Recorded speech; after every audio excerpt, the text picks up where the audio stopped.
Good evening. Welcome to American Hammers TV. It's 9 o'clock Eastern Time here in Greater Boston, and I know that there are people watching from all over the world. Sorry, as you focus on my shirt for a second here, while I try to figure out my settings. There we go. It's the Diop shirt, by the way. It's officially a relic now. This is from his first year with us when he looked so promising. But yeah, so first couple of weeks of the season kind of snuck up on me. We've had a lot going on with my extended family, no crises, just a lot of activity, and it's meant many people staying at my house for many nights, and it's been hard for me to get up here and do a show. So finally, we have some peace, and I'm doing a show. Anyway, on a serious note, I want to start before we jump in. I'm sure you all know about Peach by now. You all know that Peach, who obviously was a friend of ours here on the show, and I'd been on his show a few times. He tragically died a few weeks ago. I know we were all shocked. I know I was shocked, and he was a young guy and a good dude. And I just want to say that we're still thinking and praying for his family and all the West Ham family who loved him. I know he made a lot of good friends in this world, this West Ham world. You know, as you get older, and I'll be 50 in about a year and a half. As you get older, you start to realize that even some of the friends you make in life, you might forget. Names pop up on social media or something like that, and you think, "Well, I hadn't thought of that person in ages," even though we were good friends.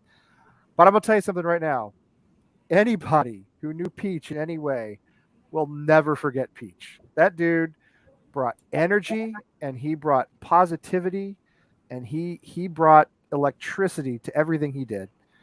And I just want to say again that I'm so sorry he's gone. That was very emotional for me when I heard the news, and I'm sure you all feel the same way. And that we all really miss him, and he'll always be part of the West Ham family, and we'll always love him. So, all right, I don't want to I don't want to get too emotional. So, anyway, what's next? Um, I've lost my train of thought. Oh yeah, we still have our shop, ahtv.threadless.com. Threadless is in without threads. If you check it out, you can find some good stuff out there. Some American Hammer stuff from your own supporters clubs wherever you live. You can find West Ham stuff that's not American Hammers related, so it helps us stay on the air. Yes, we're still on the air. I know I haven't done this since May, but yes, we're still on the air, so it helps us stay on the air.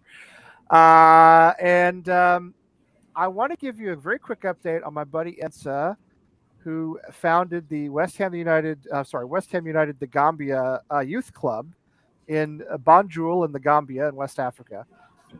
Thanks to your gifts and all your support, we have a club. They have entered a tournament.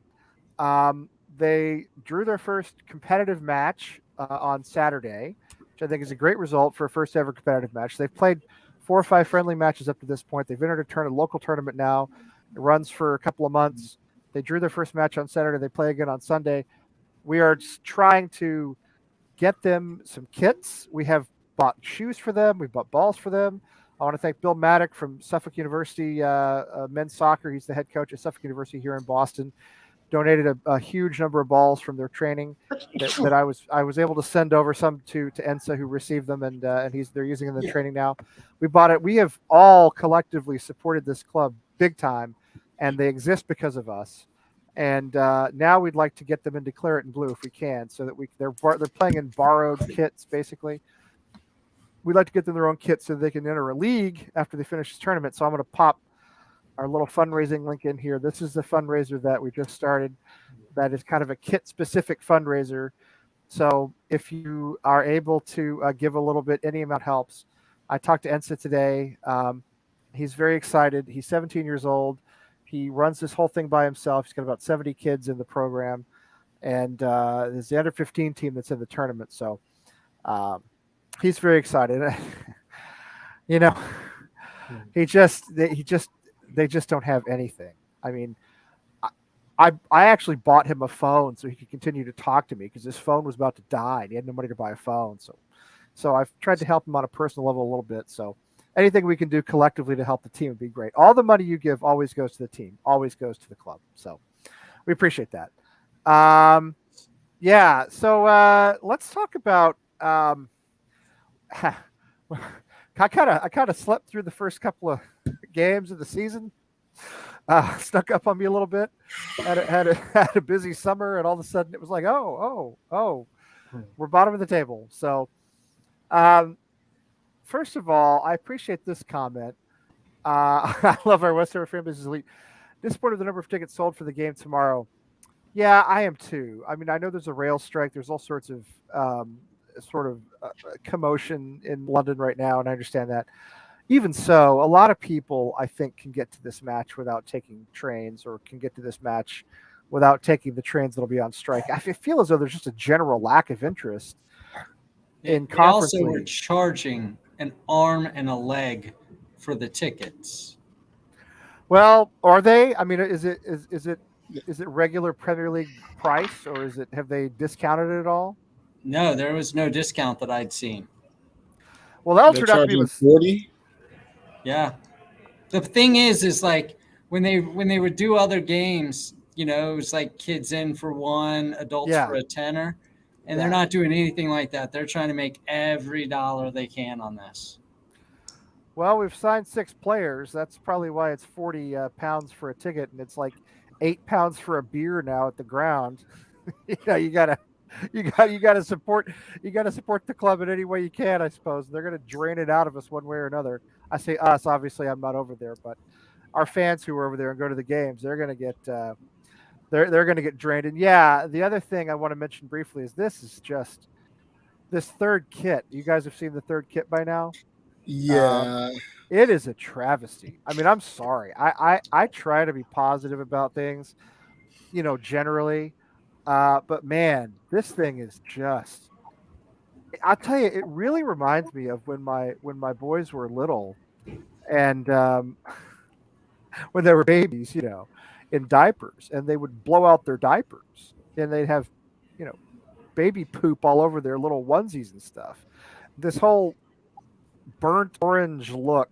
I'm trying to find a decent picture here. There are no really decent pictures, but this whole burnt orange look is just not working for me. Let me see here. In case anybody hasn't seen it, I just think that's terrible. I don't know what we were doing with that. I just don't know. It does I look believe like this is quite possibly the worst season of jerseys ever that I've seen in 10 years. Yeah, Easily the worst season of jerseys. There's not a one I would think to buy. No, I'm the same way. Um, I hate the home shirt. I barely could identify the away shirt. Oh, it's got the party sprinkles on the sleeves. The away shirt looks like a Party City shirt, like probably a Party City would wear, if that even still exists. And then this thing is, I mean, this is just abysmal to me. I'm sorry, it's just horrible. I have liked a lot of what Umbro has produced for us, but it's time to find somebody else if this is the best they can give us. This is bad. Lucas. I don't know. I don't know what you guys think, but I think it's bad. It does look like awful. it does look like a La Croix can. It does. But the La thing I Croix want to is talk crap, about, so it makes sense that and we it got looks so and the crap. shorts are orange, like Blackpool, as Tim said. They look like Blackpool shorts are orange. I don't understand. I don't get it. I don't get it. Anyway, what I want to talk about though, to open up to everybody here is, I have a feeling, a very negative feeling right now, that there's something really deeply wrong at West Ham, and I don't mean Gold, Sullivan, Brady, and the typical things we always talk about. Something has shifted, and I don't know what it is. If it's concrete, if it's intangible, I'm not sure what it is. That spirit we had up until about mid-season last season, where we would normally win games like that Forest game, right? We lost that game on Sunday. Should have won that game. Let's be honest. Those are the games we were turning around into results. If you go back, to December, or to last season, to a year ago. Uh, I don't know if it's something in the team. I don't know if there's been a player who's been poisoning the well. If we had to get rid of somebody like Diop who was doing weird stuff on Instagram, I don't know, but I feel a disturbance in the force. I feel as though our performances are off, and if you look at the numbers, go back to last season, go back to January, I think 12 losses in 18 Premier League games is very bad. It's relegation form. I know we had Europa League and a lot of other things to contend with. I get that. I understand that. But what I'm saying is something is wrong, I think, and I don't know what it is, and I don't know how we fix it. But it's like, it's like when you get to my age and you get a pain somewhere in your body, and you don't know where it came from. It could be anything, but it doesn't go away. It just stays there all the time. You can't sleep, you can't do anything. That's how I feel about West Ham. Do you guys have a foreboding feeling like this, or do you think we just had a lousy start to the season? Scott? What do you think? Okay, take yourself You're off on mute mute. before. Yeah, you got. Yeah, there you go. My bad. They're changing classes at the school for open house, so I try to keep it off. I think honestly, like first match, I thought we played well against City. Actually, I didn't expect a different result. That was not. No, we weren't offense. I mean, City's going to beat teams 6-7-0 this Well, season. they won 4-0 the next week. Yeah, but I think Forest, we didn't put the ball in the back of the net. I don't see a huge difference in the level of play. I just think that if you don't put the ball in the back of the net, you do not win games. I mean, that's what it is. What'd you think about the Antonio foul? I thought it was obstruction, but I've seen about a 50-50 between it was obstruction and he just clobbered the defender. What did you think? He stepped into it. The defender stepped into it. In basketball, that would be called blocking. Yes, that's what I thought or too. Attempting to take the charge. Yes. But it was neither here nor there. I think Antonio was getting mugged most of the match, but that's what happens with Antonio. And whining and crying and bitching to the referee doesn't help you. I apologize for the colorful language. Oh, that's okay here. You've been on. You know how we are. By the way, I forgot to mention, this is Scott from Reno. I forget not everybody knows. Scott in Reno, Nevada. Mark is in Philadelphia. Phil, right below me on the screen, is in Chicago. And my fellow native Texan, Tex, in case he's giving himself away, is out in Fresno, California. So I don't know. What was your take? What's your take, Mark? Do you have a foreboding gut feeling? I think it's much deeper than simply not putting the ball in the net. Unfortunately for me, there's just players who are not performing. Soshak looks awful. Bowen has looked awful. Bowen has looked, and he's so critical for us. Lanzini has looked awful. Back to where he was a couple of years ago. Yeah.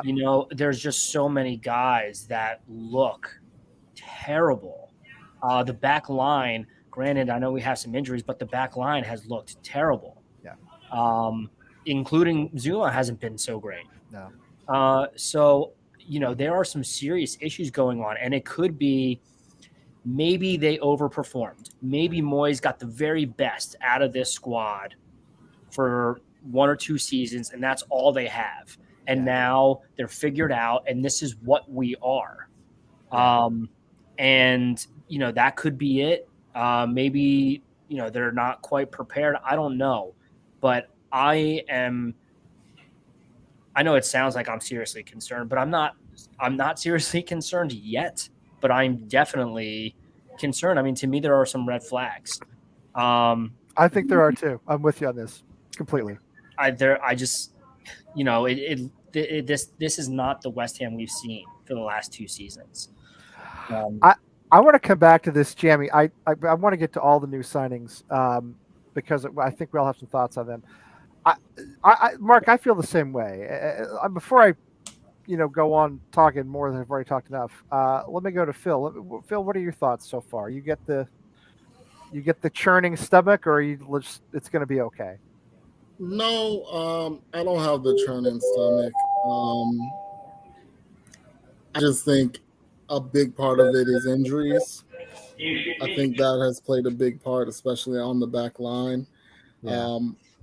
When Well, we lose Johnson is the Auguerd. starting center back. We lose Auguerd, literally like 5 minutes into the preseason, he's out. He's gone until December. That was a devastating blow, I thought. Yeah, I mean, we never even got to see him play, So that's part of the issue. Like I will say we've done, I guess, a better job in terms of transfers for how much that means, considering how bad we've usually been. But I think part of it's injuries. Part of it is the new guys just trying to get adjusted to the team, and it's just the early season hurdles. We haven't really gotten out of the blocks yet.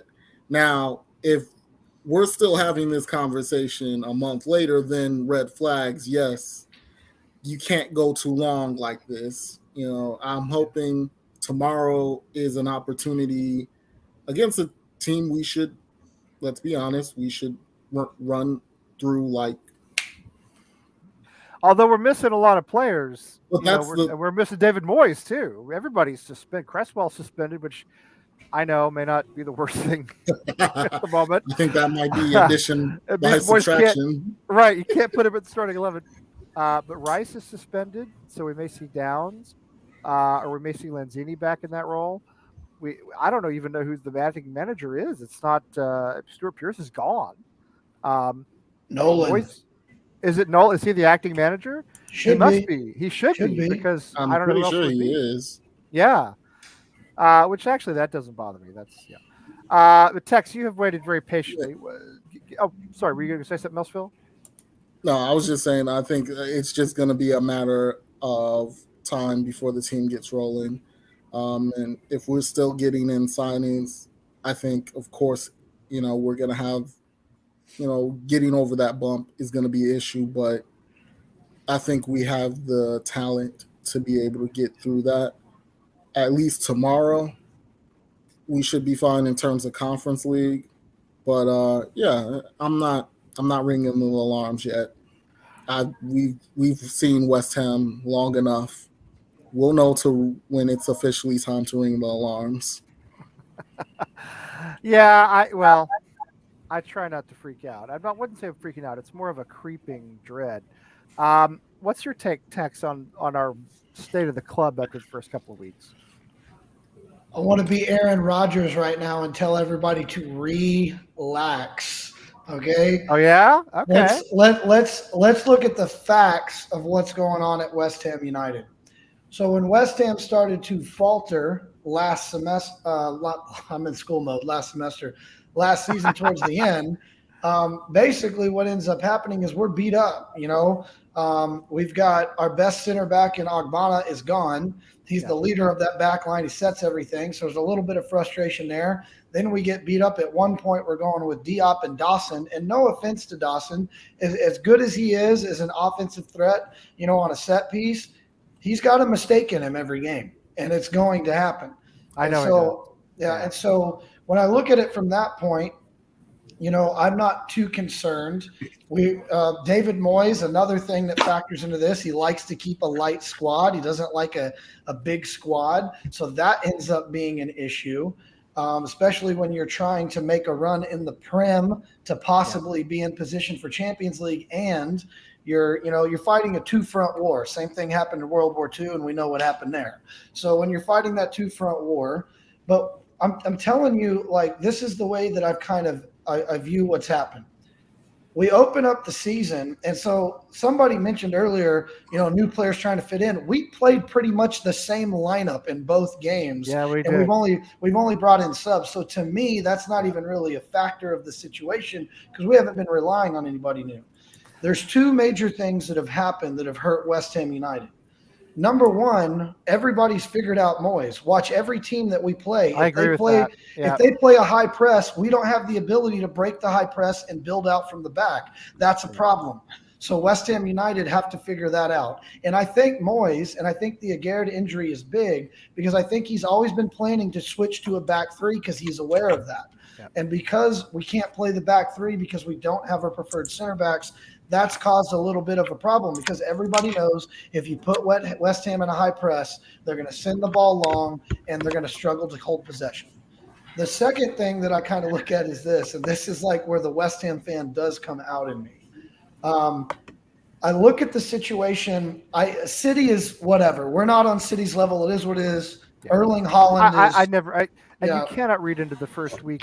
You can't Yeah. read into. I honestly, I try not to panic until about October. Really, Yeah. the problem is if you go through September and you have like 2 points at the end of the month, then it's time to panic. Do you know what I mean? Yeah. I feel as if the season doesn't really settle until the first maybe 6 games are done. Yeah, and the thing is with Haaland, the thing is with him, I mean, I don't think the Prem has ever seen a player that can do what he can do physically. So, Yeah. look, we all got to figure out Haaland is what it is. We got Haaland. Great. I mean, I'm going to buy the T-shirt. We got Haaland in this very first ever game. We gave him a brace. Congratulations.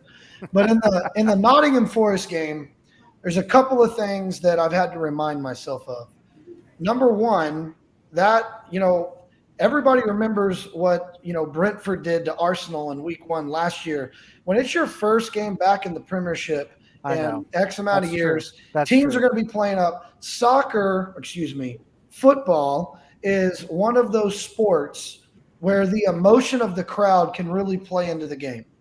And West Ham United should have won the game. We hit the crossbar 3 freaking times. Okay, we should have won the game. But the way I kind of view it, the way that I kind of look at it with them is West Ham United are going to be okay. Like, you got to relax. You got to remember they're going to get on the front foot. Our squad is too talented. And as far as players not performing to their level. Oh, Tex, you corrected yourself, but you still got busted. All right. Hey, they don't let you get away with it here. They don't let you get away with it. And, hey, Quinn, I hope you stub your toe when it's cold, right when you're going to the restroom. But the thing is, with West Ham United, when it comes to this season and what's been going on, I can't read too far into it because I do see West Ham were the better team in the second half. We were outplayed in the first half. Let's be honest. We were outplayed by Nottingham Forest in the first half. But we were the better team in the second half. We created plenty of chances to go and win that game. And guys, the way they scored their goal, are you kidding? That's just a bad luck thing. Maybe Ben Johnson, made an inappropriate comment about one of his teammates' girlfriends, and that's just karma coming back to bite him in the ass. Because that's just unfortunate to stick your leg out, get the deflection on the ball, and then it hits right off their player into the net. That's just, what do you do at that point? Because they did not score a goal against, as far as I'm concerned, they scored on a mistake. All right. That's what I said. Everybody relax. Okay. I like hearing this, but I want to talk a little bit about, you talked about opponents figuring out David Moyes. And I think we've been saying that now for months, going way back to the middle of last season. I think what bothers me about this season so far is you take away all those excuses we had last season. Oh, the players are tired. We have a small squad. I mean, we do still kind of have a small squad in a way, but these players mostly got a whole off season. There was no major tournament. Nothing happened. They came back for the preseason. They looked out of shape. They still look tired. The preseason was dreadful.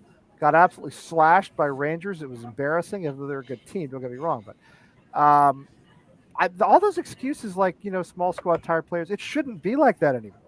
And yet I still see the same thing that I was seeing in February, March, April, May. And that's what bothers me the most. I'm not seeing it was supposed to get better, right? When we came back, and it hasn't gotten better to me. It hasn't gotten better. I think part of that is when you have a small squad, you're going to have guys who are just walking into the starting 11, even though they shouldn't. And you kind of rest on your laurels, and that shouldn't be the excuse. That shouldn't be what happens, but it's kind of starting to look like that's part of the problem. When you guys get a bit of shine, they finally get acknowledged, and all of a sudden they don't do what they did to get where they were to be able to get that shine. I think that's is part of the problem, and that's part of the stubbornness of Moyes. I'm glad they're finally trying to get more signings in, but I take that back all the way to the January window. I know. When Yeah, you don't do it, yeah, when you don't do a good enough job to support your club and make sure your club has enough in terms of rotation, this is always going to be a fear. When guys know that they have to fight for their spot, it does something different to the mentality. Yeah. And yeah, they didn't play well. And yeah, there are certain things that have to be fixed immediately. But I think there are a number of things that go into this. But it's why I'm not panicking as of yet. But it's things that have to be improved. And Moyes has certain things he needs to address, between himself and Amir, have that conversation. yeah. Yeah. By the way, Martin, listen, shoot an email, AmericanHammersTV@gmail.com, or you can, if you're on Twitter, you can send me a message on Twitter. We'll get you on a show. Everybody can be on a show. So yeah, we'll do that. We only have so much space at one time. Let's talk about, and anybody jump in anytime you want. Our signings, 6 players now. I'm not gonna be able to name them all off the top of my head. But Areola, Argerd, Samaka, Downs, this new German fella, and I'm not going to remember who the 6th one is. Cornet. Thank you, Max Cornet. Yes, appreciate that. I think we obviously still need a left back, but outside of that, are we covering what we need to cover? And let me ask you this too: who in your opinion of our starting 11 from last season, which was pretty much the same starting 11 every week, and has been the same, injuries aside, has been the same these first 2 games. Who's got to go? I feel as though, I hate to say this because we've loved them so much, but like Souček and Soufal are starting to look like £5 million Czech players. Who do you think has got to go, and who do you think steps in first as a new signing to, if Moyes will let him play, which is never a guarantee, to make a difference? I think the mention that Moyes may be going to 3 center backs, it appears he's not even targeting left backs. So, you bring in Cornet, who can play on the outside. He's your wing back. Well, he's your bringing in center backs. Yeah. You just keep bringing in center backs. Well, and that's all he appears to be doing. Well, but you got to read the tea leaves there. There's a clear indication when you look at who they're targeting, the way they're building their squad. He's going to a back 3. That's where Correct. He wants to go. So he wants a wing player. So Max Cornet fits that bill to be a left-sided wing player. Whereas as far as buying a left back now, it's kind of turning into a situation where a left back would almost be surplus to requirement for where West Ham are headed. Now, I'm not commenting whether that's the right move or the wrong move for West Ham United. I've learned my lesson when I talk shit on David Moyes, because every time I did on American Hammers Radio, we would go out and win the next week. So I'm gonna try that tonight as we record Bearded Bastards episode 3.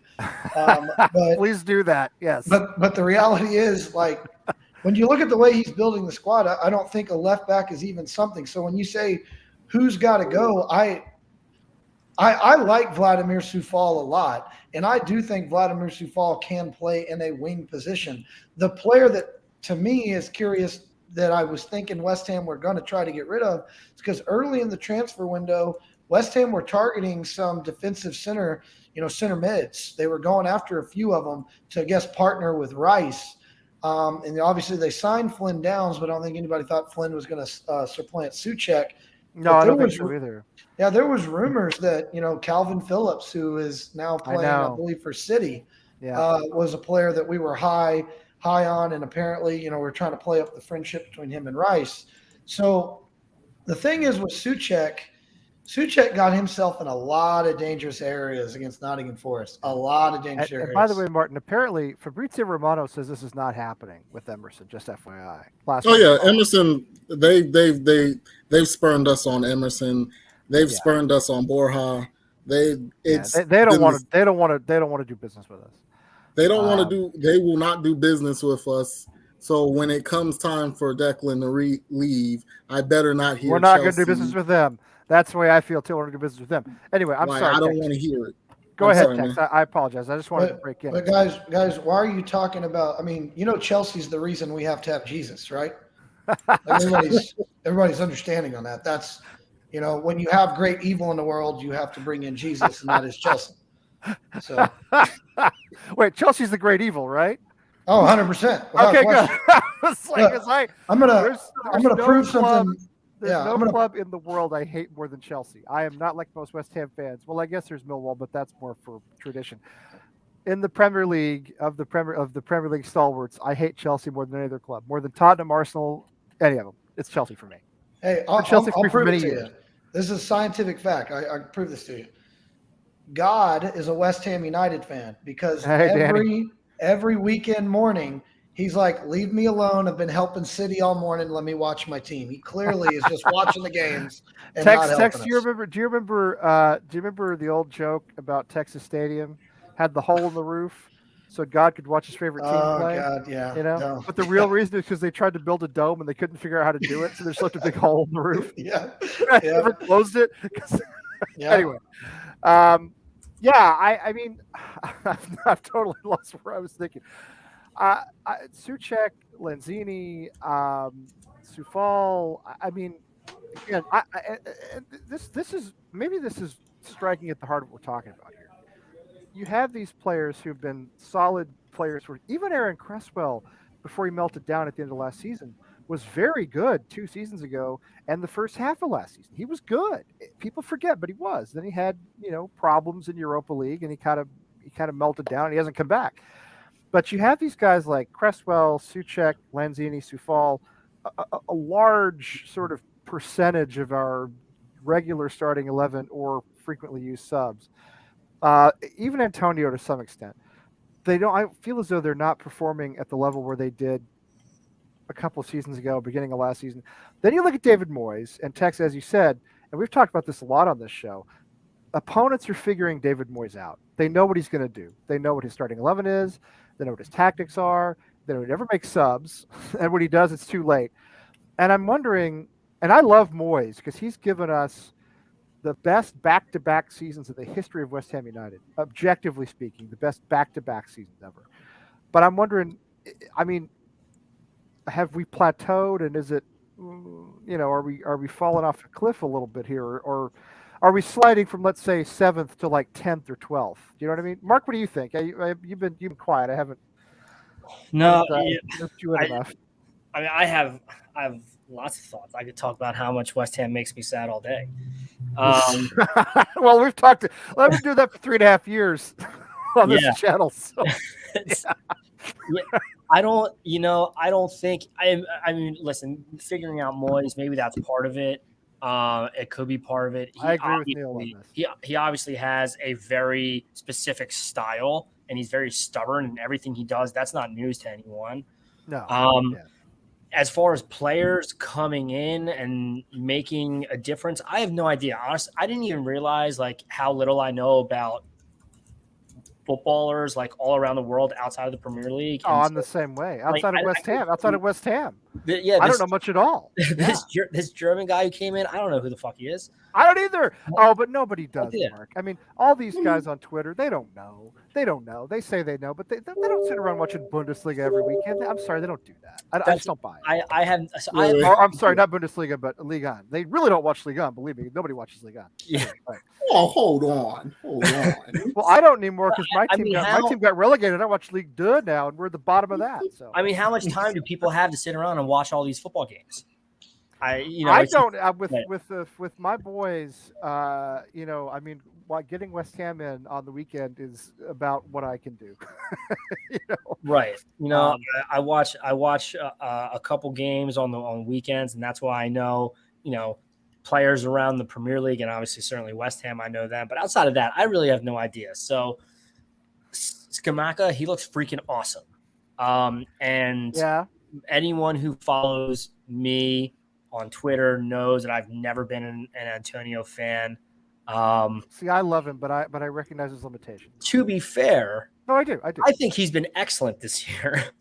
So Well, he was good against Forrest, wasn't he? I mean, again, I still say it was obstruction. I say that defender stepped right into him. It was 100%. Yeah, I mean that was bullshit. That wasn't every That was a every bullshit American call. every American fan understood, because we've watched basketball our whole lives, this idea of a blocking foul. That was a blocking foul. It was so clear and obvious to me. Yeah, That it shouldn't have gone to VAR because it was clear and obvious that it was he correct is to begin with. so, and this has been an issue since forever. And Antonio it's is so obstruction in football. It's unfairly obstruction. treated in the league. Yeah. He never gets fouls called for him. Everything is a foul against him because he's this monster human being that like doesn't belong on the pitch. He's just huge. And someone made a funny point. It might have been, I forget who it was. I think it was Lucas, but he had said that the Liverpool coach, what's that dude's name who bitches about everything? Oh, Clippity Clop. No, I think his name's Douche McGee. Yeah. Yeah. You're right. It's Jurgen. Hey, it's Jurgen Douche Klopp. Herr Duschenbagen. Yeah, exactly. Yeah. He had said that, I think it was last year or the year before, he had said that Antonio gets too many calls and he shouldn't because of his size. And it was like since then, the whole league just like dropped and was just like, whoa, you're right. This guy shouldn't get any fouls or anything. I mean, this guy's getting killed out there. Killed. He's getting killed out there. And again, a smaller player would get those decisions. He doesn't get those decisions because he's big, he's intimidating. And yeah, they're letting him get knocked around. And it's hurting his game. It's hurting his game. So, I would actually anybody's game. see him. I would love to see him as like a left wing. Well, he's a right wing. He's a natural right wing. That's what he has Scamacca up top. I would love to see that. I think Antonio would really thrive in that position. I also love the idea of Antonio coming on in the 60th, 65th, 70th. I would pay anyone in the league money if they could keep up with Antonio for 20 minutes with fresh legs. Well, and the other point is, and I think it was Martin who made it up here somewhere. I don't know. I don't know if I'll find it, but he says, Scamacca needs to come in and start instead of Antonio. Here it is. I understand the sentiment here. What about ¿Por qué no los dos? What about the two of them together? I mean, Exactly. what about two up front? With Antonio and Scamacca as a dual strike threat. Yeah, Tex, what do you think? So I don't know if that's a possibility because I thought for the longest time we had a transfer ban on signing strikers. So I think we can only put one on the pitch. I think that's the rule. Moyes does hate strikers. He objectively hates. He does not like strikers. Yeah. I mean, we're all about converting guys. So, we would love to see more attacking prowess. I mean, I think that's the reality. But I think with West Ham United right now, I think priority number one is to get the back line set. When we're playing Ben Johnson at center back against City. Ben Johnson at center back at City. The moment I saw the lineup, I knew that was going to be an issue. Well, that was. I mean, I dismissed the City match immediately as keep the goal differential down.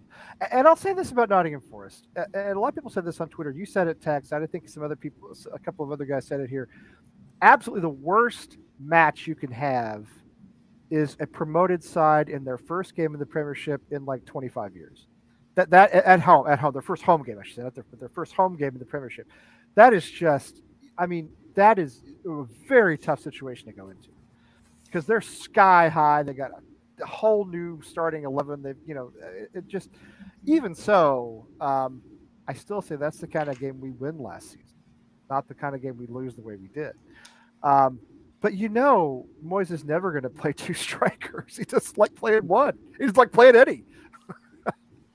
And he's never going to play these new signings right away.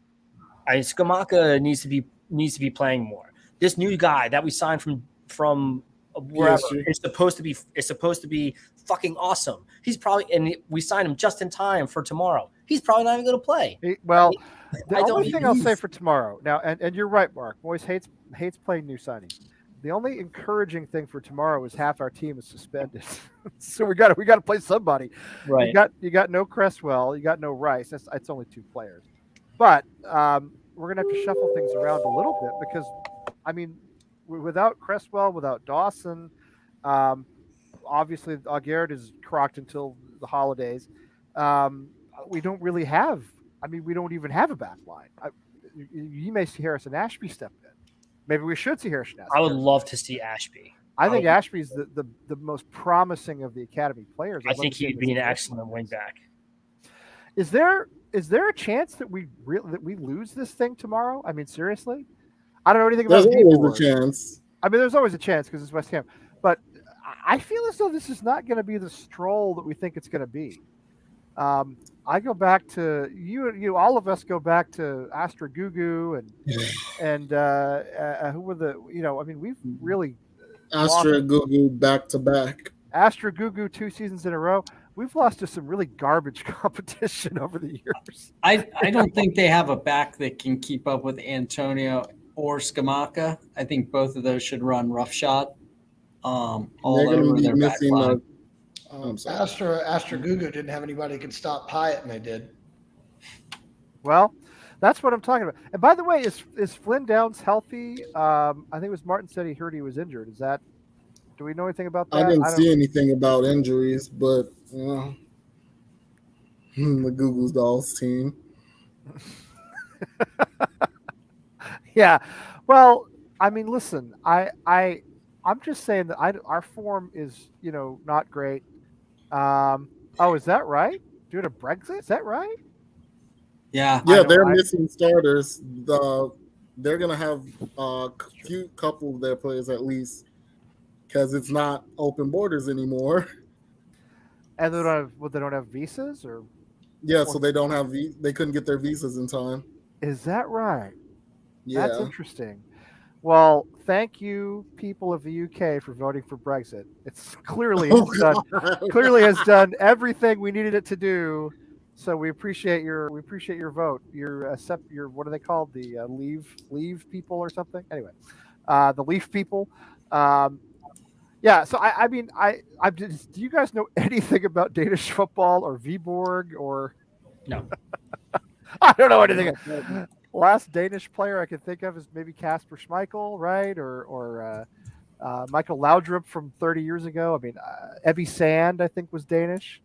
I think when you sign for a Danish football team, you get wooden cleats. Pretty sure you get wooden cleats when you sign.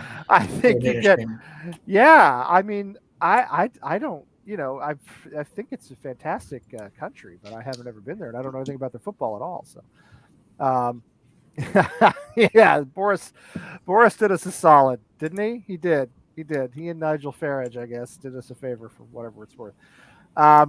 All right, so let's talk about. So I want to go back to the new signings. I mean, we've seen Scamacca a little bit. I feel as though we'll see Cornet. It's Cornet, isn't it? Is it Cornet? It's Cornet. Yeah. Okay. Because he's French, isn't he? Yeah. He's French. Yeah, he's French. I feel as though we'll see Cornet more. I don't know. Oh, yes, that's right. Yes, I forgot. Christian Eriksen had the heart attack. Yes, that's right. I forgot about him. They won the 2000 Danish Cup. Well, that's something to know. Anyway, anybody else? You guys? Maybe a better way to ask the question is this: do we have the signings in place to carry us forward this season? To do the same thing we did the last 2 seasons, qualify for Europe, finish in the top 6, 7. Do you feel that good about the window thus far? 6 players is a lot for us. Yeah.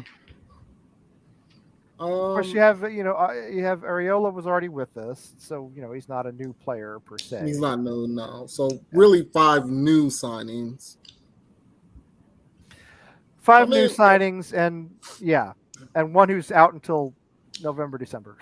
No, we still need more. I mean, it's obvious we need more. I think it depends on where you get a midfielder and the price. But also in terms of the left back position, left wing back would be nice. Someone who naturally plays that position. Yeah, because I know Cornet, he was usually playing a bit more forward. Yeah, he's more of an Arthur. He's like an Arthur Masuaki replacement, basically.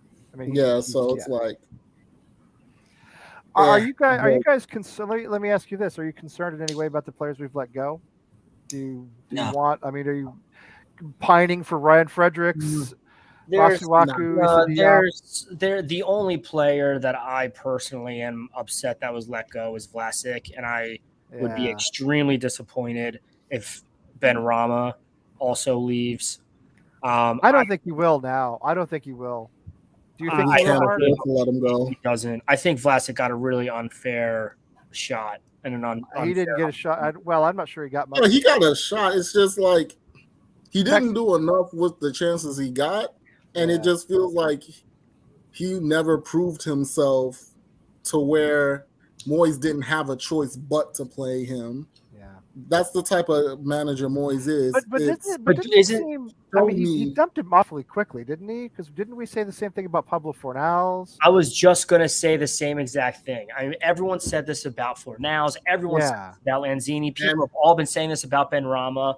I mean, I feel like if you gave Vlasic an opportunity in that 10 role, I think he could have shown something really great. I don't know. Maybe I'm wrong, but I guess we're never going to know now. Tex, you've been gesturing and gesticulating down there.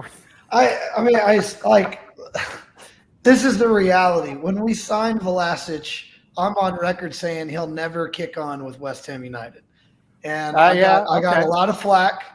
And this is what I'm going to tell you. That's because of the whole Balkan element that's so strong in our, like Lucas and there's all these Balkans, those Croatian guys everywhere who support West Ham. So anyway, my thing is with Vlasic, he's a nice player. West Ham are playing at a different level now. 2 years ago, Vlasic would have been a great player for us when we were struggling. But the reality is he's not good enough for the Premier League. That's just the thing. If he was good enough, and he's gone. He's left the Premier League. He's gone. Yeah. We'll see how he kicks on for Torino. And but that's the thing. You can't even look at it like that. I think he was in the Russian league and he for Sporting Moscow or somebody. That was Král. So where did Vlasic come from? Král just never got a shot. Well, Král was. I don't know what it was with Král. No, he wasn't good enough. If you watched him, but that's my thing. Like, if we're going to sit here and say that we're going to trust Moyes, then the reality is with Vlasic is the reason he didn't kick on is because he's just not good enough for the Prem. Remember, he had a stint at Everton and he didn't kick on at Everton. And he goes, and I guarantee you when he goes to Torino, he's going to look good. He's going to do some good things. But the Italian league is not the Prem. It's not. Well, it's a totally different style of play. I mean, it's definitely more defensive. CSK. So Vlasic from physical. CSK. Thank you, Jimmy. CSK. CSKA. Yeah, you're right. 12 games at Everton, no goals. 61 appearances. I'm looking at Wikipedia. 61 appearances for CSKA, 23 goals. But he made 19 appearances for us. Boy, I'd struggle to name 5 of them. But anyway, that's what I was getting at. Is he got his chances, And what do you got to do? You got to make something happen. And he did score the 1 goal off a rebound. But I mean, for the most part, that's a player that that's not the kind of player that West Ham are going to need if they're going to crack the top 4. Let's just be honest. Vlasic does not strike fear in anybody. Yeah. And if we have dreams of being in the Champions League, which I'm assuming all 5 of us on this panel do, then that's not the player that you worry about. We have dreams, but let me ask you this. I mean, where we sit right now and the window is shaping up and we're looking at our, some of the competition that's out there. I know it's only been 2 games. We have an eternity to go. But are we still, do you think of us as top 4 contenders at this point? Hell yeah. Do you really? Seriously? Hell yeah. I'm feeling a relegation battle coming on here, and you're okay. Come on, Lee. Guys. Remember this is a club that went down in 2003 with Frank Lampard, Joe Cole. Who else was in that team? I think Michael Carrick was in that team. Like the heart of the England side for 10 years was in the 2003 West Ham team, and they went down. I'm just saying, I feel an ill wind blowing. But so tell me why you think we're top 4 contenders. Tell me.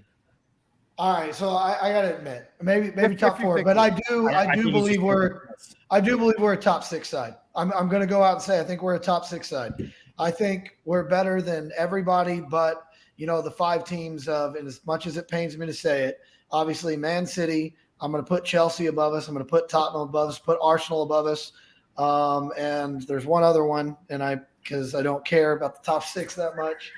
But I think we're better than United. I think we're a better side than Manchester United. Yeah, but and we all know never that beat United are gonna them. rise. We never, no matter how bad they are, we never beat them. Never. Okay, well, the thing with United is it's not an issue of talent. It's just they are a dumpster fire. I know happening, they are, but they can come in. And it's until they prove they can get their stuff together, then that is what it is. It's gonna be a battle for top 7.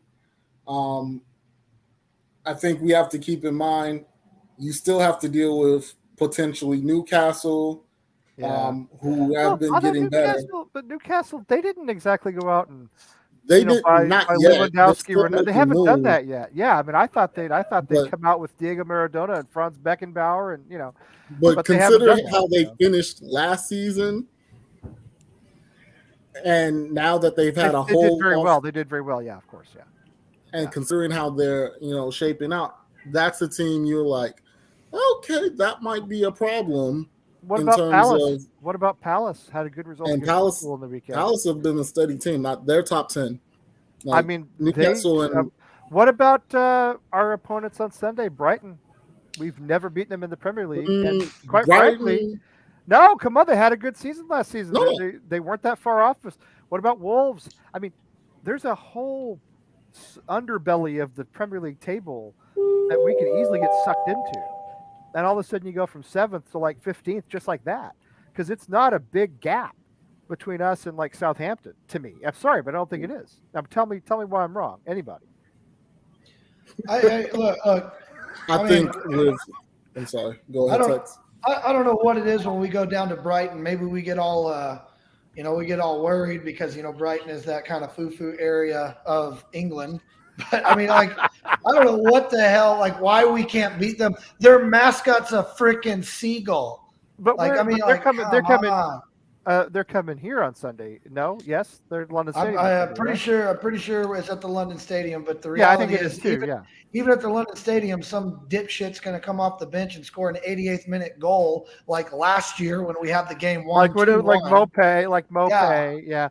Sunday 9:00 Eastern time. I say here, not obviously the greater Boston area, but here in the West Ham sense, they're going to be in London Stadium. Yeah.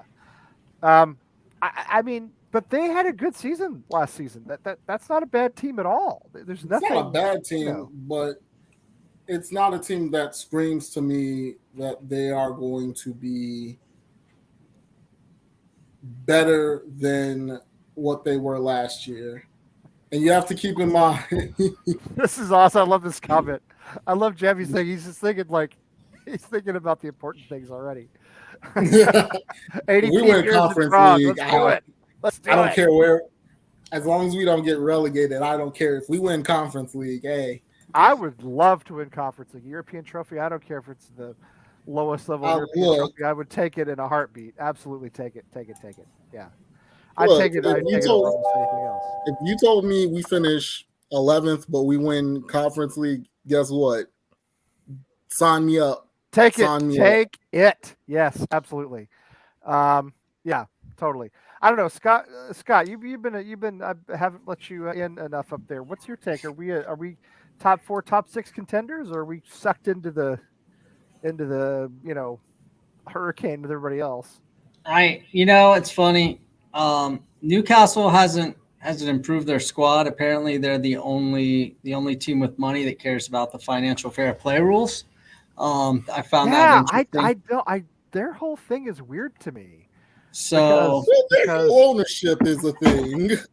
But I mean, because I've been so critical of them for having these, frankly, murderous owners, and I expected them to go out and literally buy all the highest. I expected them to go get Holland and all the big, available players, and they just sort of haven't done it. I mean, they've been offering wages like we do. Right, exactly. The transfers, they're offering West Ham type wages. So yeah, Yeah, no, they've seen how bad things can go if you throw too much money at one time. But I think they have all the ultimately, money in the world. They can Yeah, throw all the money they I want. don't think they really give a shit. They just have literally, if there's anyone in the world who has infinite money, it's those guys. They have 10 yeah, but they're times. trying to be smart about it. Like I think the last rumor I heard, they were trying to get in on Pulisic Mm-hmm. Interesting. on I would love to potential have. long. I'll admit I'd love to have him at West Ham. Tex, you got to go in about 5 minutes. And I appreciate you being with us. Before you go, why don't you give us your predictions for Thursday and Sunday? I mean, I think tomorrow I think it'll be a little ugly early. I think West Ham will settle in. I see that going down as a 2-0 win for us, and I think it'll be a very workmanlike performance in the second half. But I think we'll all be pretty frustrated at the end of the first half because I think West Ham are working things out, and I think this is a team that you can work things out, try some new things, maybe a different formation, some players in some different positions, maybe some other guys, see what they're capable of. I have to, I know Jamie's not going to be happy with me saying this, but I'm not too excited about the Conference League. I am, more than anything, I want West Ham to finish as high as they possibly can in the Prem. For Sunday against Brighton, god dang, I don't even want to make a prediction because I've picked us to beat Brighton the last 4 times we've played them, and we've lost all 4 of them. Well, we did have a draw in there. But, I mean, Brighton is just – they're one of those teams, like everybody's got their banana peel. I think I'm almost positive. It used to be Bolton. It used to be Bolton if you go back far enough, Tex. If you remember, we couldn't beat Bolton, especially when Allardyce was there. We never beat them. And they were never – we just couldn't beat them, Yeah, and it's I think Sir Alex Ferguson said it best. The measure of a great team in the Prem is can you go to Stoke on a Thursday night in the rain and win? And, So the way I kind of look at it with West Ham United is we are the better team on paper, but Brighton's doing a decent job right now. So they beat the dog shit out of Man United, and yes, Man United may be a dumpster fire, but the reality is, but But a 4-0 win in the Prem is big, no matter who the opponent is. Yeah, and I think we can all sit here on this panel and say Man United's not going to finish outside of the top 8. I think we all know that they're going to correct the ship at some point. They will rise. They absolutely will. Yes. Yeah, and they'll be in the top 8. I think it might be their lowest finish in a while. I think West Ham win the game against Brighton, but I think it's ugly. It's hard fought, and I wouldn't be shocked if it's 1-0. And sometimes to get out of the funk that you're in, you got to go win an ugly game. And maybe this is the match that West Ham go find a way to work out an ugly win. They get a header goal off somebody's ear, that trickles into the net, and that's just the way that you're going to find a way to win. And then that confidence boost hopefully will help West Ham kick on and get on a run of games because there's not many teams. When I look at the squad that West Ham United have, and I know that some of us feel that we haven't played up to par, but I really do feel that our squad is a top 6 side. I really do. And so that loss to Nottingham Forest was not one I counted on. I expected at this point in the season to have 3 points. No, I had a bad feeling about it, Tex, because of the circumstances. Their first home game in the Prem in almost 3 decades, 2.5 decades. I knew it'd be tough. Yeah. But I know what you're saying. I just think that's a team we should beat. We should beat that team. Yes. Yeah, and I think but we're going to win a game this year against a top side that we're not supposed to win. We might go into City and steal one. And that's where you get those 3 points back. So I kind of look at it and say maybe not City. I understand. Let's make it Stamford Bridge. Can we make it the Bridge? Because I would really love for it to be the Bridge personally. Hey, nothing would make me happier than to piss on the blue and then drive across town and shit on Tottenham. Like let's get it done. let's go out to Shite Hart Lane and get it done. They still call it White Hart Lane? Is that still the name of the? Do they still call it? It's been named Shite Hart Lane. I realize that. But is that actually still? I thought it was just called Tottenham Hotspur Stadium now, the new one. No. It's Shite Hart Lane. Did they name it? Okay. Lee, don't listen to facts. Don't listen to facts. Never mind. You're a West Ham fan. That is short for fanatic. Let's be fanatical about it. Okay. Shite Hart Lane. I finally understand what you're saying. I thought it was Shite Fart Lane. That's even better. That's even better. It's even more. It's yeah. I go back to I go back to and Tex. You drop off whenever you need to. Okay, if you need to go. We appreciate you having us on here. I'm sorry, let me back that up. We appreciate you being on here. It was great to have you, and we'll have you again soon. We'll talk to you soon. Take care, Tex. All right. Yeah, be good, Bob. Any of you guys happen to be in Fresno, California, come watch with the Fresno Irons. Your first beer's on us. I will do it if I'm ever in Fresno. About 3,000 miles away, but I'd love to do it. Yeah. Hey, the best Lee, part if you go to Fresno, I'll make the short trip from Reno. Okay. All the right. best. You know what the coolest part about Fresno is? We're about 3 hours away from a lot of cool shit everywhere else.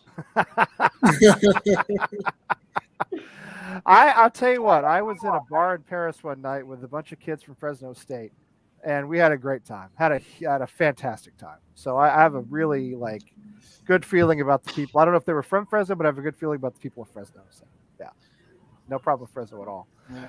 Everybody, make sure you listen. Bearded Bastards Radio, episode 3 will be dropping tomorrow night. So give us a like, a listen. Tell us how much we suck. I know there's only about 8 people that listen, but maybe we can get it to 10. There's 8 people watching right now. So it's probably the same 8 people.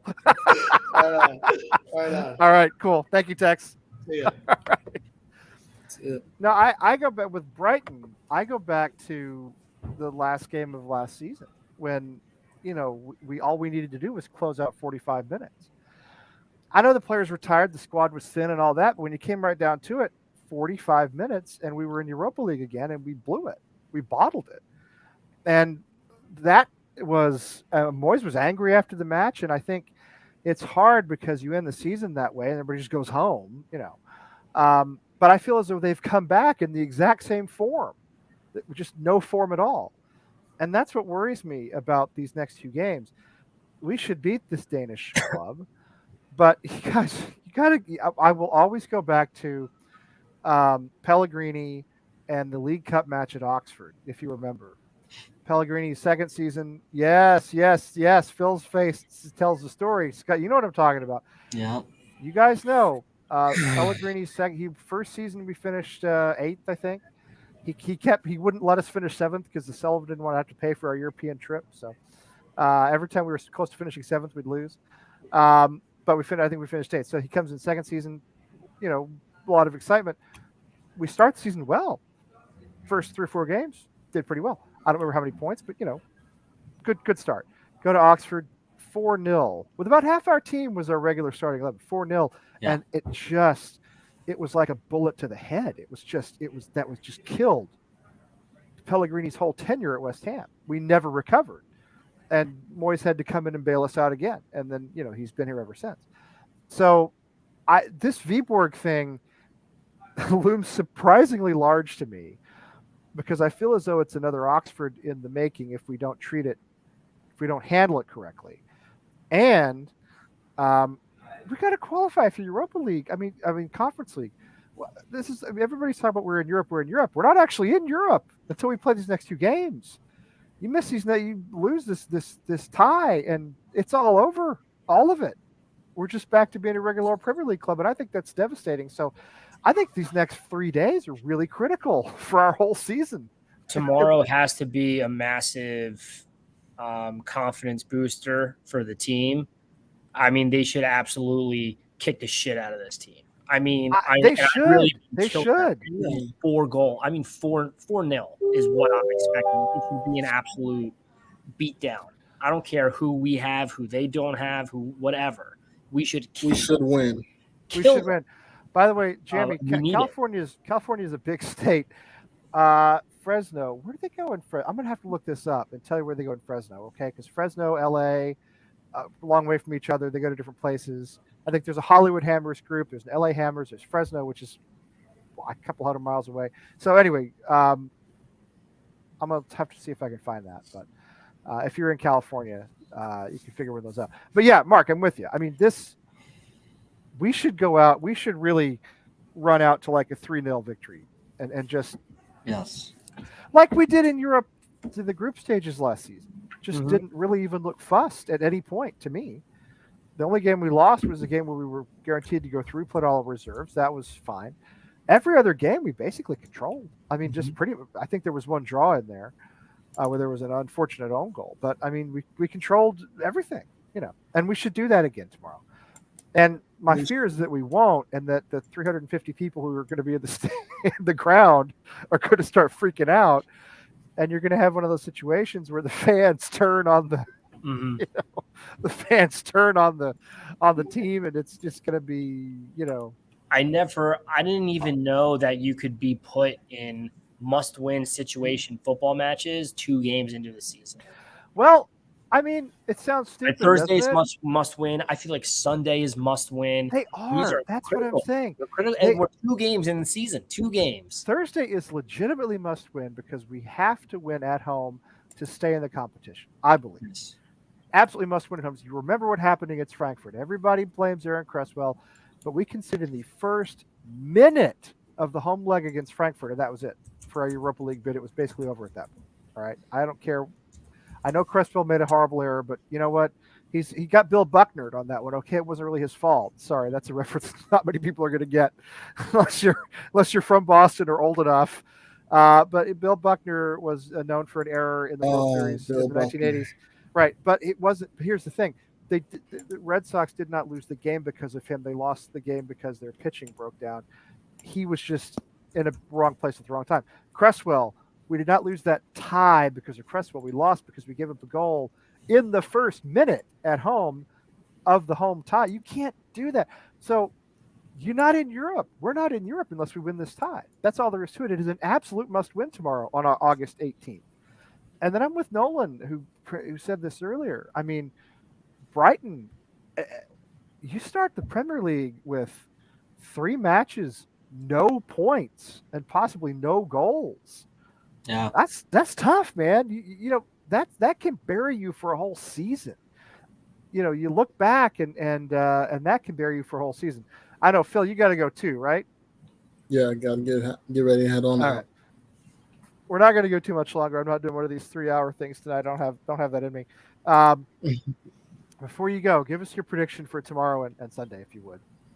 I'm gonna go 3-0 at home tomorrow. And then Sunday, I'm going to go ahead and say we win 1-0. All right, you're saying we break the duck or whatever the expression is against Philly, you think we're going to get a shutout? You've lost your mind. Look, at this point, I think anything is possible. I'm willing to take that chance.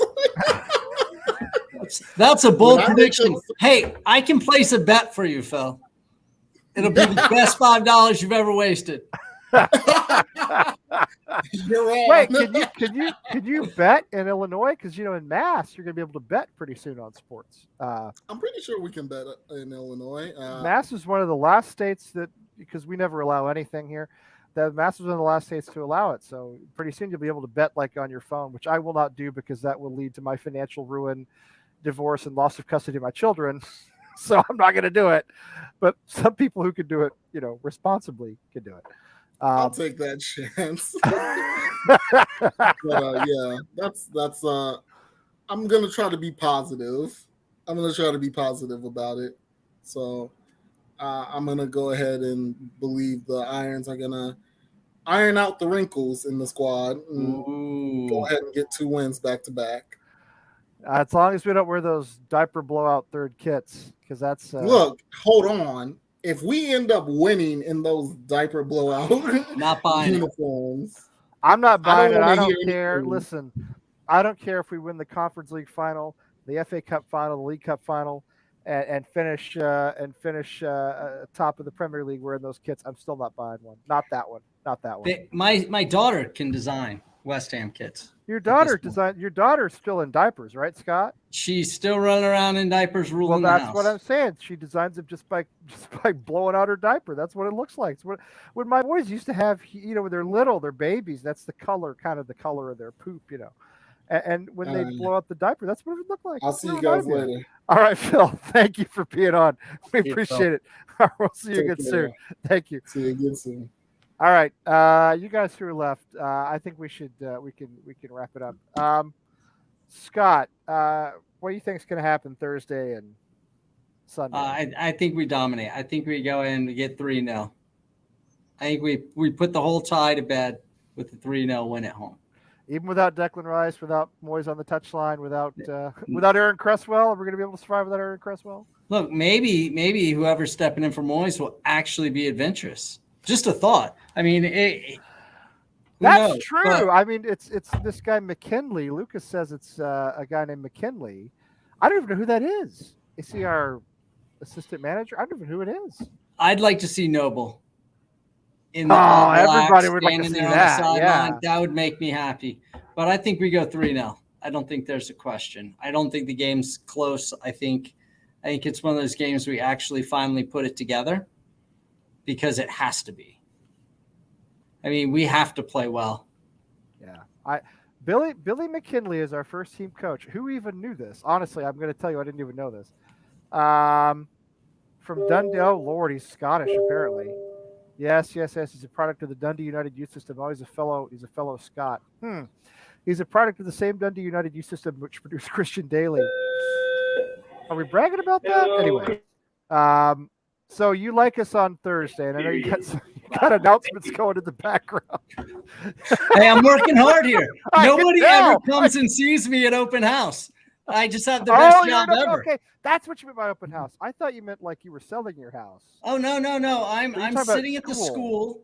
And it's open house, and not one parent will come visit me because I know all my parents already personally. Well, what do you teach again? I teach a very special brand of special education. So I literally have 5 kids on my caseload, and I know all of their families quite well. So if mom and dad have a question, they call my cell phone. Yeah. My mother taught special education for a long time in my hometown. It was the same way. Yeah. She knew all the families. Yeah. Some of them went to our church and she knew them really well. We saw them all the time. Yeah. My kids work all around me. So it's funny. Yeah. Yeah. I see what you're saying. So you're just chilling. So what do you have for Sunday against, I don't believe in the shutout. I don't believe we're shutting anybody out. I think we're winning 2-1. You think we're going to break it, huh? Yeah, I do. Well, to me, again, and I'll say it again, that loss to Brighton at the end of the last game of last season was so massively disappointing because, again, all excuses aside, 45 minutes away. All right, we were up 1-0 at halftime. 45 minutes away, we fell apart. I was in Vegas with X and the guys. I was in Vegas with all of them, and there may have been a tear shed. I wasn't tears for me. It was more along the lines of anger and frustration, but also like the resignation of being like, well, this had to happen. Yeah, it's gonna happen. It was brutal. Mark, what do you have? What do you have for the next 2 big home games? I think tomorrow is going to be 4-0. You think so? We think we're gonna. Well, they beat the club from the Faroe Islands pretty easily. I was really hoping. I really wanted us to play the club from the Faroe Islands because they played this beautiful little ground in the Faroe Islands. But anyway, they couldn't. They lost still. I mean, I've literally never heard of this team. I don't know. I didn't know this team existed. Nobody's heard of it. Nobody outside of Denmark. I had no idea who this team is. I think I saw somewhere that they don't have a single player making more than like $1 million or something. I mean, this team is like a joke. Well, it's not, but you know what it is though. It's Rocky Balboa, right? I mean, it's the underdog. They're coming up against a big Premier League club. They're going to be sky high. No, they get the home leg and the second leg. It's going to be the opposite. They're going to be completely starstruck. They're going to be totally shell shocked. Like, oh my God, Gianluca Scamacca, that big, sexy Italian. By 45,000. He is a good looking man. Let's just. He is a good looking man. Hey, listen, Gianluca Scamacca is a good looking dude. All right, I'll throw that out there. That doesn't bother me to say at all. But they're gonna look at our 45,000 empty seats and be intimidated by it. I think. I mean, and not only that, but I got nothing else to. It's all I can hang my hat on right now because if we don't absolutely dominate Thursday and win on Sunday, I've been very positive for a long time, and I really don't want to start being that negative fan from Philly again. But Yeah, right. Well, you wouldn't be alone if you look at Twitter. You wouldn't be alone in being a negative fan. We got people you'd think that we were playing in the conference. You know, they think that we're playing Chelmsford City next weekend. People are so down about what's going on. So, but yeah, I know what you're saying. I understand. I think tomorrow is just going to be an absolute smackdown. Sunday 2-1 Irons. Oh man. Okay. I will say, I think if we do not get a result tomorrow, I'm going to tell you right now. My personal feeling is if we don't get a result tomorrow, and a relatively easy one eventually, I think we're in gigantic trouble for the rest of the season. I really do. I know it's August and people think I'm crazy, but it has. A win here is expected, right? It's what you're supposed to do. Yeah. Get through it. Get into Europe. That's the natural course of things. A loss in this game or in this tie has real Oxford United potential to me. It really does. Are they called Oxford United? Is that the name of the club? Oxford, whatever. I can't remember what they're called. I think it's Oxford United. Oxford City, maybe. Cambridge United, Oxford City. Anyway, whatever. Oxford it could be a lot like what Oxford turned into several years ago. I think we have to win. I think we will win. I think we'll convert those chances we didn't convert against Nottingham Forest. I think it was Tex who said it might be a frustrating first half. I agree. I see us getting untracked in the second half. I'm hoping Skamaka opens his account. I do think we'll win. I do. I think Sunday's a 1-1. I absolutely don't think we're winning this game on Sunday. I'm sorry, I just don't. I mean, I'm and feeling a little panicked and feeling a little worried about our, the state of our club right now, and I just don't think this is when we beat Brighton. They really have to have. If you don't know the rest, no, I think they do too. I mean, what I'm saying is, I think we're going to be having a crisis show next week. Aston Villa away, Tottenham home, Chelsea away, yes. Newcastle home, and then Everton.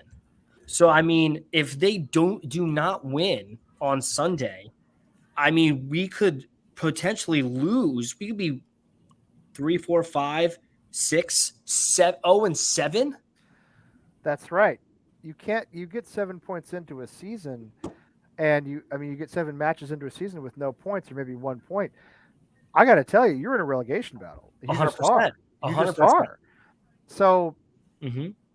Which is why I'm really worried that there is something fundamentally wrong with this team right now. And I'm a big supporter of David Moyes and always have been, and I still am. And I don't want to see anything. I mean, I'd like to see him stay. I think he's been massively successful.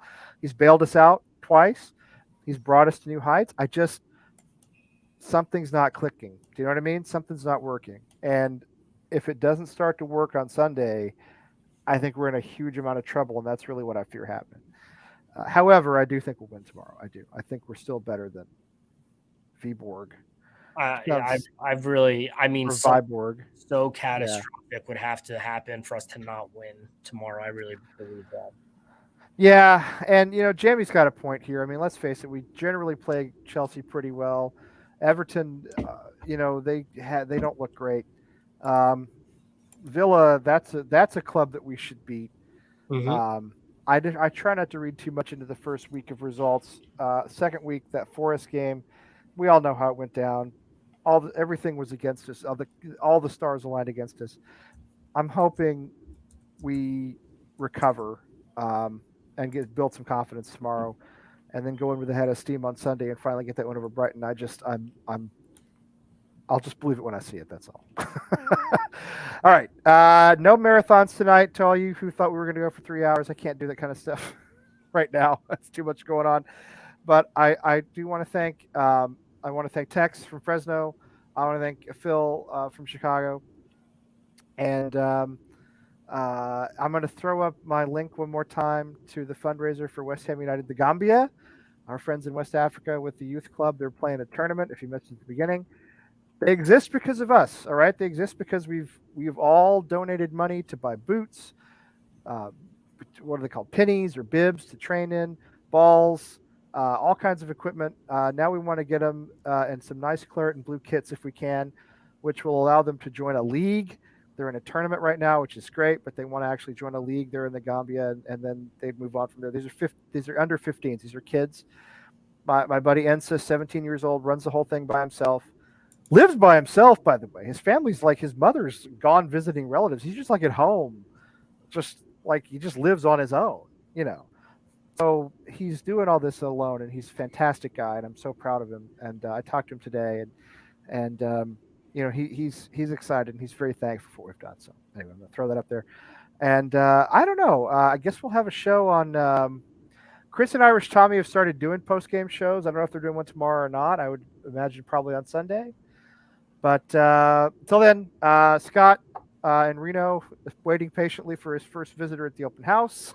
Not happening. I'm going home in 15 minutes. I'm done. I've worked so hard tonight. The guy next to me can hear me talking to you guys. It's great. I can tell you worked hard. And Mark, down in, are you in Philly or are you in the burbs? Now in the burbs. Which burb are you in? Bucks County. It's about 35 minutes from the city. We've got friends in Havertown, I think it's called, or Havertown. Havertown. Yep. Well, there's two. There's Havertown and there's Haverford. I want to say this is Havertown because they're my wife's friend teaches at Villanova. They live relatively close to Villanova. So anyway, we get down there from time to time. Anyway, appreciate you guys being on. To everybody in the chat room, appreciate you guys being on as well. Check out, follow us on Twitter, American Hammer 3, or subscribe to the channel and hit your little bell thing, and it'll tell you when we have a show coming up. Check out our shows as they come along. And until then, come on, you Irons. Come on.